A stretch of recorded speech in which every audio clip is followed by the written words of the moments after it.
IDFC first बँकचा fraud समजून घेऊया डिटेलमध्ये। यामुळे तुम्हाला तुमचे पैसे अनेक खात्यामध्ये का ठेवले पाहिजे हा मुद्दा पटेल।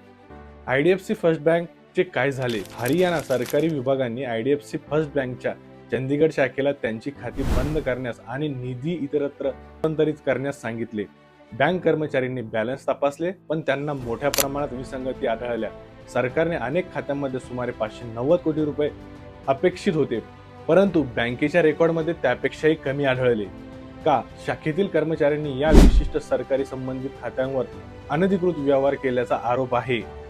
या सर्वांमध्ये असामान्य गोष्टी म्हणजे आतील लोक त्यांचे ट्रॅक शाखेच्या रेकॉर्डमधून लपवू शकले, म्हणून बॅलन्स सामान्य दिसत होते आणि बंद करण्याच्या विनंत्यामुळेच ते उघड झाले।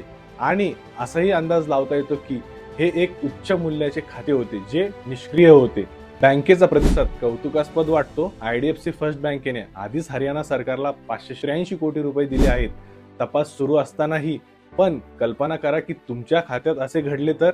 लहान खात्यावर इतक्या लवकर निकाल लागण्याची शक्यता नाही। तुम्हाला ग्राहकांच्या केसमध्ये शाखा, RBI, न्यायालयाकडे आणि इतर ठिकाणी धाव घ्यावी लागेल। दुःखाची गोष्ट म्हणजे ही IDFC फर्स्ट बँकची समस्या नाही, भारतातील कोणत्याही बँकेत हे घडू शकते। काही सोप्या गोष्टी तुम्ही कराव्यात।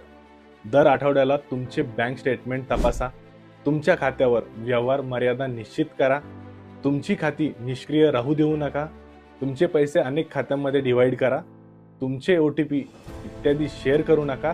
ही सामान्य गोष्ट आहे। स्टॉक मार्केटची ही भन्नाट गोष्ट तुम्हाला आवडली असेल तर कमेंटमध्ये तुमचं मत नक्की मेन्शन करा आणि अशाच भन्नाट गोष्टीसाठी शुभ स्टॉक या चॅनलला सबस्क्राईब, लाईक आणि शेअर करायला विसरू नका। भेटूया पुढील एका इन्फॉर्मेटिव्ह व्हिडिओमध्ये। धन्यवाद मित्रांनो।